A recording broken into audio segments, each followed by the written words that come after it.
Welcome to Triage Cancer's webinar on cancer caregivers, rights, and resources. My name is Madison McMahon Ward, and it is my pleasure to introduce today's speaker, Nicole Jaliker. Nicole is a staff attorney with Triage Cancer. Prior to joining Triage Cancer, Nicole was an Excelsior Fellow at the New York State Office of Mental Health and Counsel's Office. After leaving OMH, Nicole worked as a staff attorney at a nonprofit representing incarcerated individuals' civil and human rights on a variety of matters, including access to medical and mental health care. Nicole earned a Juris Doctor from New York Law School and a Bachelor of Arts in Psychology and Criminology from Hofstra University, and she is a member of the New York State Bar. If you'd like to read more about Nicole, you can do so on our website. But with that, I'd like to give it over to Nicole.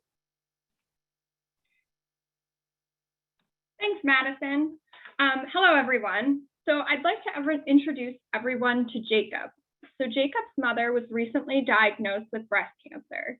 He wants to take time off of work to care for her after her upcoming surgery. He also wants to be able to drive her to future chemo appointments, but he hasn't been at his job very long and doesn't know how to ask for time off. His mother is a very private person and would be embarrassed if people at his job found out about her diagnosis.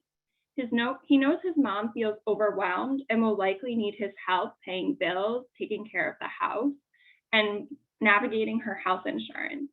So Jacob's contacted us and is wondering what his options are with work and what documents should he and his mother consider completing.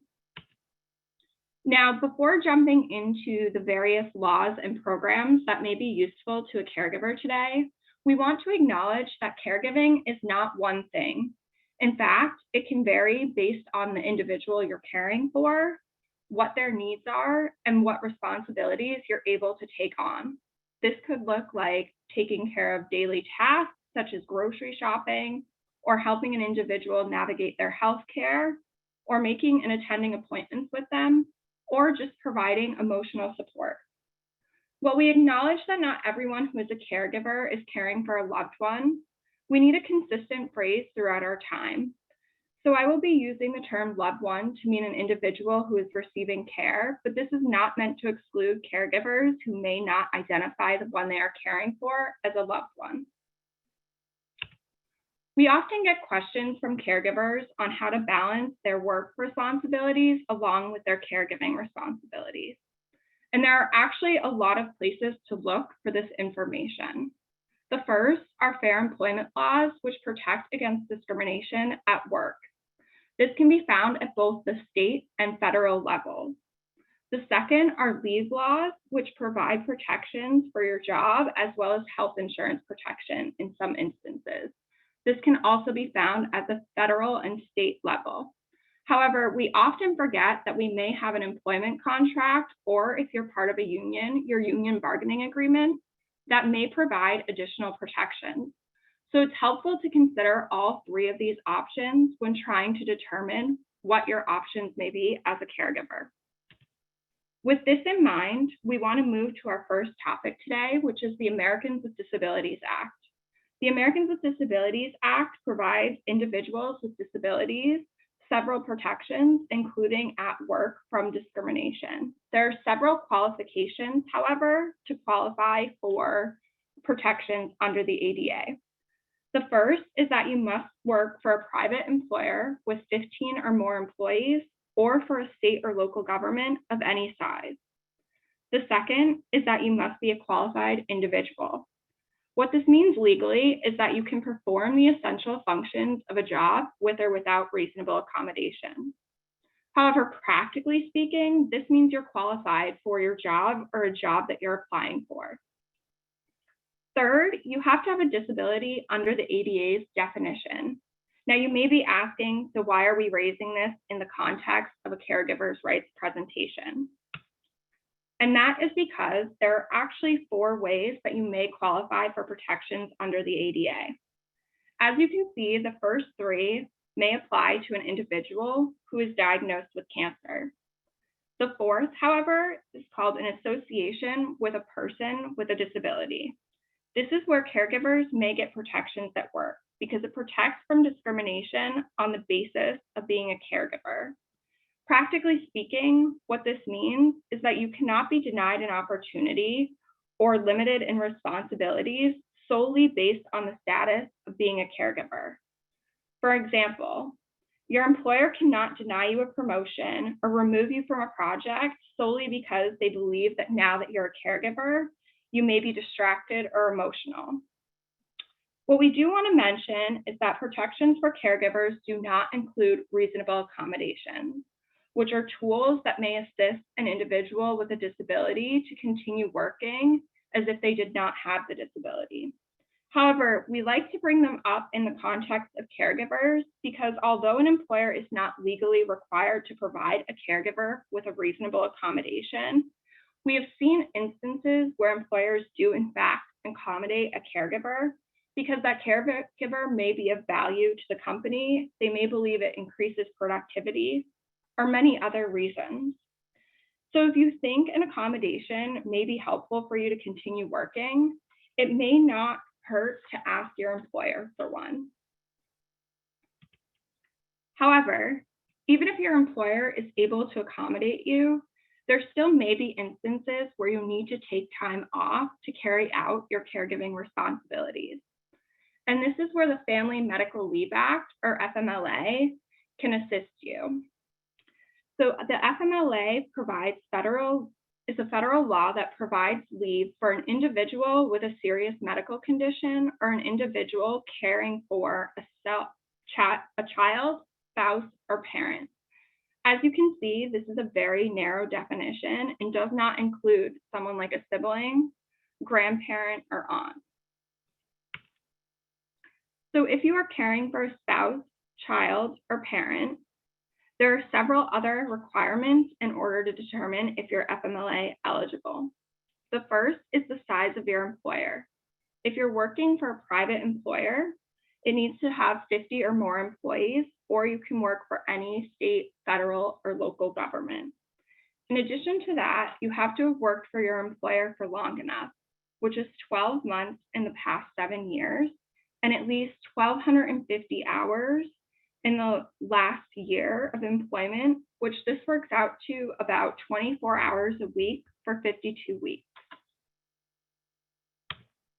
Assuming you are eligible for FMLA, why is it an important tool for caregivers? It's important because it can provide you up to 12 weeks of unpaid leave, which puts you in what we call the FMLA bubble. It provides job protections which means that you cannot be let go if you're taking time off under the FMLA to act as a caregiver. It is important to note that sick time, vacation time, and other PTO does not typically provide you job protection. If your employer believes that you are taking too much time off under one of these other ways, they may be able to let you go. The second protection in your FMLA bubble is health insurance protection. What we mean by this is that if you are receiving health insurance through your employer and they pay for part of your health insurance premium monthly, they need to continue providing this while you are on FMLA leave. Now, what types of caregiving responsibilities are you able to take time off for under the FMLA? The good news is this is a broad part of the FMLA, and it can include being involved in the healthcare of your loved one, assisting them with daily tasks, driving them to appointments or even attending those medical appointments, or it could include taking time off to be an emotional support system for your loved one. Now that we've identified the qualifications for FMLA, we want to discuss some tips on how to use the most and make the most out of the FMLA leave. The first is that FMLA leave is actually quite flexible in that you do not have to take the 12 weeks off at one time. In fact, you could take a few weeks block if you know that your loved one is getting surgery and will need several weeks for you to assist them. Or if you know your loved one is having radiation treatment 2 days a week for the next 2 months, those days could be taken off as FMLA leave. If you know there is an upcoming doctor's appointment where you need to be out for a few hours, that can also be used as FMLA leave. You can also use it intermittently in that you may not know when you're going to need FMLA leave, but if you apply and you receive approval, when your loved one is feeling sick one day, you can take that time off under FMLA instead of using your sick or vacation time so that you continue to receive the protections of the FMLA. Second, we shared that you get 12 weeks of unpaid leave over a year period. But what is that year period exactly? And the answer is actually, it depends, and there are 4 options. It could be a calendar year, meaning January 1st to December 31st, or your employer could roll it forward, meaning the first day that you request leave to a year forward, or a year backwards from the last time you used leave. The last is that your employer could actually impose any other time frame. So they may pick June to 1 year to the end of May of the next year. The good news is that this needs to be applied the same way to all employees. And why this is so important is oftentimes we hear from caregivers that they need more than 12 weeks of leave. In this instance, knowing when your time frame is up can be critical to making the most out of your FMLA time. The third tip is notice. FMLA typically requires that if an event is foreseeable, you need to notify your employer that you would like leave 30 days before the event. So if your loved one has a surgery in March of this year, such as March 15th, you would want to notify your employer by February 15th that you'd like to take FMLA leave. However, as we all know, cancer is unforeseeable and unpredictable, and in those circumstances, you are supposed to notify your employer as soon as practicable, which can come down to 1 to 2 business days. The last tip that we have is we often hear questions from caregivers trying to determine how they can use their FMLA leave in conjunction with their other time, such as sick time, PTO, or vacation time. And we've been hearing recently that employers are requiring employees to exhaust their other time before accessing FMLA. And this is actually not allowed because it blocks the protections that are supposed to be provided to you under the FMLA. However, your employer can require that you use your paid time off concurrently with FMLA leave. If your employer does not require this, but you would like to get paid while taking FMLA leave, you can request that your PTO, vacation, or sick time be used concurrently. Now, as there are limited ways to be eligible for FMLA, what are your options if you don't qualify? For example, your employer is too small, or you need to take time off to care for a different loved one. That's where you'd want to look to the state or local leave laws, because these can oftentimes be more broad than FMLA. For example, in Connecticut, you can take time off to assist with a sibling or a grandparent. Now, these laws vary depending upon where you live, including state, but also local laws. So we are going to refer you to our chart of state laws on our website for more information. Unfortunately, FMLA only provides for unpaid leave, and in reality, most of us cannot afford to go for extended periods of time where we are not receiving income. And there are limited options for caregivers to get income while they are on leave. In a handful of states, there are paid family leave programs, as you can see here. However, they vary significantly across states, so we're going to refer you to our quick guide for paid family leave, as well as our website. There are also Medicaid programs in some states where if your loved one qualifies for Medicaid, they may also qualify for home support services. These programs are named different things in the states where they're available, and their qualifications may be different, but it is an option that may be worth looking into. One caution that we have is they're often subjected to budget cuts, so they may not be available in your area. Now we want to switch gears slightly to disclosure rights because it's an issue that we often realize people do not know that they have choices in. So generally, you don't have to disclose your loved one's cancer diagnosis to your employer.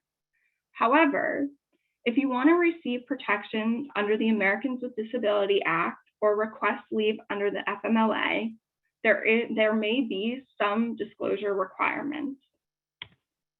Now, under the FMLA, you may need to disclose some information when you request leave because your employer can request what is called a medical certification form. What this form is a healthcare provider, your loved ones, indicates that your loved one does, in fact, have a serious medical condition. Now, this does not necessarily mean you have to disclose that your loved one has a cancer diagnosis or their specific diagnosis. Instead, it may be that the symptoms they're experiencing or the side effects of their treatment, for example, extreme nausea, actually qualify as a serious medical condition under the FMLA. In this instance, you could talk to your loved one's healthcare provider, explain that you're concerned about disclosure, and discuss what they may be able to put on the form. Now, it's important to note that the FMLA has specific requirements for what needs to be included on this medical certification form, and your employer cannot request additional information on their own form. If you're concerned about your employer's form, or you just want to make sure you're not disclosing more than you need to, there's a Department of Labor model form that you could ask your loved one's healthcare provider to fill out instead. However, even if you use this form, we need to point out that the healthcare provider has to fill in their practice or specialty. So if you're concerned about disclosing a cancer diagnosis, you may not want to ask your loved one's oncologist to fill this form out. This brings us to who is able to complete the form under the FMLA. And the good news is it's actually rather broad. So instead of asking your loved one's oncologist to fill out the form, if your loved one is experiencing extreme nausea, perhaps their primary care provider can complete this form for you. Now, it's also important for you to know that your employer cannot request medical records of your loved one or even contact the healthcare provider for more information on your loved one's condition. As today is just an overview, we wanted to remind you about the resources that Madison spoke about earlier. Specifically, I want to point you to our resources by topic page and our resources on employment, as they include the information that I've been pointing you towards. Although caregiving responsibilities vary, we often hear of caregivers engaging in advocacy on behalf of their loved ones. And we raise this because we have many additional resources on our website, and we want to highlight some of the ways that you may become an advocate for your loved one. So you may be a personal advocate in that you're communicating with a healthcare team or helping to schedule appointments. But we've also seen loved ones express frustration about how difficult it is to navigate our complex healthcare system and employment laws. They then want to engage in policy or legislative advocacy to improve our current system. It may also be that your loved one feels overwhelmed and you can help them organize and track their medical bills and take care of other financial tasks. Oftentimes, we hear of caregivers who are trying to assist their loved one in appealing a health insurance denial. So these types of advocacy brings us to the question of if a caregiver can access certain information. And caregivers can avoid this problem by planning ahead. There are certain documents that may be helpful, and we're going to review 3 of them now. A caregiver does not automatically have access to their loved one's medical records or the ability to discuss their loved one's medical information with a healthcare provider or even an insurance company. So you may want to consider having your loved one complete a HIPAA release form. If your loved one signs this, it can give you access to their medical records and the ability for doctors or the health insurance company to communicate with you about their medical concerns. This can be needed to complete an FMLA certification form, as we had just discussed, or it could be very useful if you're assisting your loved one in appealing an insurance denial. You may need to talk to their healthcare providers about why the treatment is medically necessary. You may need to include medical records that indicate that as well. And you may also need to communicate with the health insurance company on the appeals process. Additionally, your loved one may qualify for disability benefits, and you may need to provide medical records to demonstrate that. Now, a HIPAA form only allows you access to medical records and medical information. It does not give you the power to make any decisions on behalf of your loved one. So we want to move into a second document called a power of attorney for financial affairs. This is where your loved one can name an agent, perhaps it's you, who has the authority to make financial decisions. Oftentimes we hear from people that they only think this is a helpful document if their loved one becomes incapacitated. For example, their loved one ends up in a coma. However, a power of attorney can be written in a way that is actually able to be helpful while your loved one is still capable of making their decisions on their own. This can provide you with an opportunity to assist them with paying bills or opening another bank account or even selling and buying property on their behalf. Now, a financial power of attorney does not have anything to do with medical decision-making, and that's where an advanced healthcare directive can come in. There may become a time where your loved one cannot express their medical wishes or carry them out on their own. And an advanced healthcare directive typically has two parts, although this can vary based on the state you are in. The first part is a living will or instructions for healthcare, and this is where your loved one can indicate their preferences on receiving surgery, antibiotics, food and water, among other things. The second part of a document is called a power of attorney for healthcare or a healthcare proxy. And your loved one in a healthcare proxy names an agent who would make medical decisions for them if they become no longer able to. This can include a wide variety of things, such as withholding or providing artificial feeding or fluids, moving your loved one from hospice to a nursing home, advocating for other medical needs, or even what to do with their remains. Now, we recognize that this can be overwhelming and a lot to take on in addition to your caregiving responsibilities and your concern for your loved one. So we've created a lot of tools to try and help support you. For example, we have an estate planning toolkit, which goes into these documents as well as others in more depth and also provides you with state-specific rules and forms. We also have a recorded webinar and animated videos on this topic page. For more resources, we invite you to look at our caregiving page.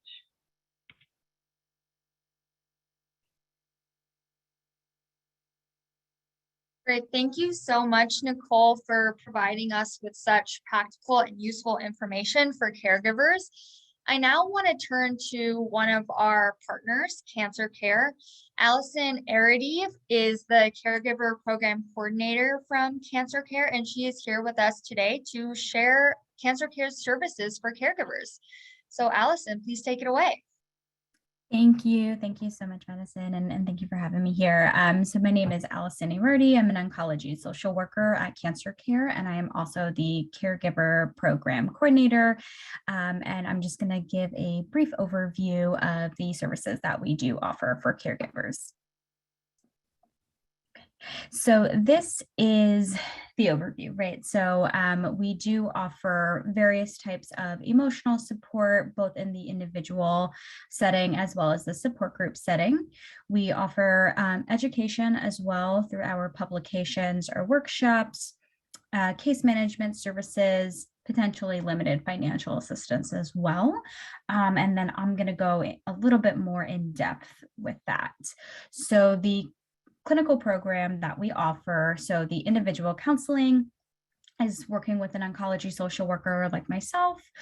Support groups, we do offer that, well, we used to offer those in person. Our services are completely shifted to virtual right now, but we do offer Zoom, so virtual support groups, as well as our online support group program.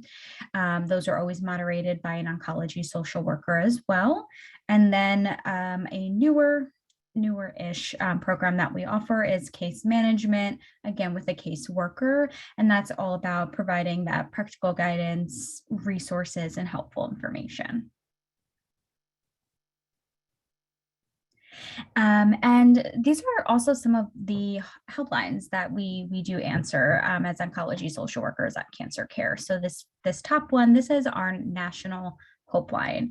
So our oncology social workers staff this line, providing, brief emotional support, resources, and then, connecting caregivers as well as people diagnosed with our services. So potentially limited financial assistance, as well as connecting with community programs and our other services. We also answer the longevity lung cancer helpline, and that is going to be specific to those affected by lung cancer, including caregivers. And lastly, the triple negative breast cancer helpline in partnership with the TNBC Foundation. And again, still offering that professional and free professional support for people affected by triple negative breast cancer, and of course, including caregivers. And you'll also see the phone numbers for that.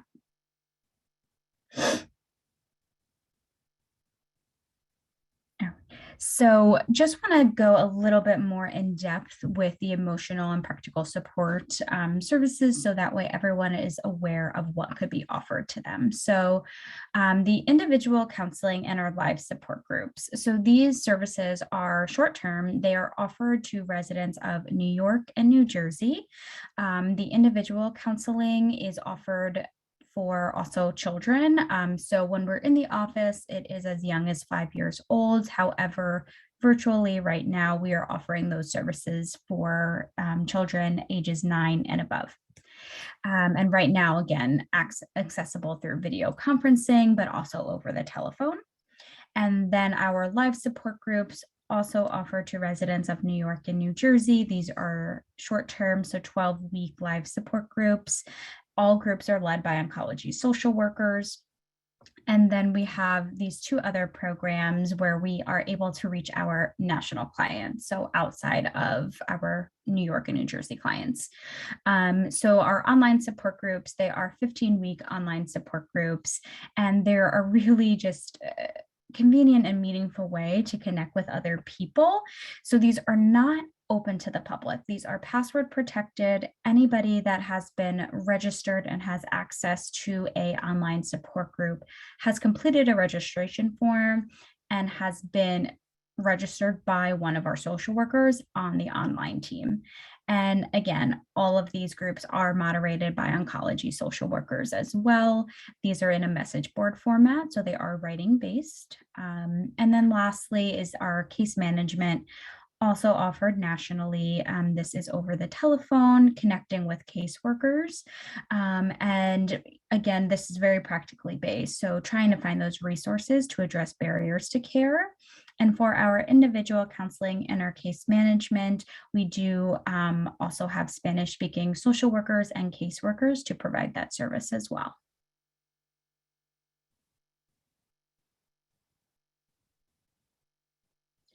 And just also want to be able to touch briefly on our community programs as well as our coping circles. So cancer care programs meet the need of our specialized population. So the caregiver program that I am a part of, but we also do have a kids program, Latino Hispanic outreach program, young adult, older adult, LGBTQ, plus, as well as women's cancers programs. And some of our community programs that we do offer. So we have an older adult book club, but we also actually have a movie club with that as well. An older adult pen pal program, facts and snacks for young adults. So that's connecting our young adult population with professionals in the field to provide, resources, educational information. And then we also offer our coping circles. So there are 3 currently offered. Mindful Moments is something that I run. It is a monthly self-care series where we learn about self-care, we learn new practices. There is an opportunity to actually engage in the practice of choice. We also offer Ways to Wellness, which is for both patients and caregivers, so something you can do with your loved one. We have upcoming, low impact fitness. There are some programs or meetings on nutrition as well. So that's an amazing coping circle we have. And then Fostering Resilience One Day at a Time is a coping circle offered to Spanish-speaking patients and caregivers as well, run by one of our Spanish-speaking social workers, Cecilia. So that's an overview of the services that we do offer. If there are, any questions, happy to answer those. And then on there is our website, but also our Hope line, which is the 800-813-HOPE. Great. Thank you so much, Allison, for sharing Cancer Care's resources for caregivers with us all. If you have any questions for Allison, please feel free to type them in the Q&A box, and then we can answer them a little bit later. So next, I want to introduce our next partner, Immerman Angels. Jackie Harrigot is here with us today. She is the Director of Programs and Outreach for Immerman Angels, and she's going to tell us some information about the resources that Immerman Angels has for caregivers. So Jackie, please feel free to take it away. Thank you so much. What a wonderful presentation that you guys are giving today. I know as a previous caregiver and a current caregiver, all this information that you're providing is essential, and I'm grateful to you for your services. And I'm sure everybody on here is as well. Another great organization that I would love a caregiver to know about is Immerman Angels. I say this because of my experiences when I was going through being a caregiver, and I'm currently caregiving for my sister. I wish I would have known about our mission, which is basically to provide comfort and understanding for anybody going through cancer, whether you're a cancer fighter, survivor, previvors, and like I said, caregivers, to really have this opportunity to talk to someone who's been there, done it. When you go through these experiences and you're helping someone else, you are so busy thinking about that someone else. But really what you need to understand as well is that you need to take some time and give yourself a little breather and really have that opportunity to think through and process what you're going through. Next slide, please. So Immerman Angels was founded by Johnny Immerman. He himself was a testicular cancer fighter. He actually went through testicular cancer twice at age 26. And when he was going through his cancer diagnosis, he didn't really have anybody that understood what he was going through. So he had a ton of friends and family. He had his cute little mom. I wish she'd adopt me. She's adorable. By his side, but she couldn't tell him what it was going to be like to date after testicular cancer. And so his goal was to find that person that you could turn to that understands exactly where you are in your journey because they've already gone through it. And so he has founded this organization, and now we're in our 16th year. Go ahead, please. Next slide. And he's really hit it home. And so now what we're doing is we're getting people connected based off of maybe the same cancer type or stage, age. We keep many things in mind. A lot of times people will want to talk to someone that's local to them. We'll try to do that. A lot of times people just want to email someone. A lot of times people want to email or talk to someone that's across the country with them, but they just want to talk to someone who may understand the experiences that they're having. As a caregiver, you're going through so much. So you may want to find out, how did someone else deal with working while taking care of their loved one? How did someone else handle, taking care of young children and dealing with cancer? So these are opportunities that we can provide you by having your very own, what we call cancer confidant. So there's no algorithm on how we match. We actually talk to everybody, and we really get to know our mentors and our mentees, and we really understand a little bit about them and go ahead and match them based off of their requests. Go ahead and advance, please. Thank you.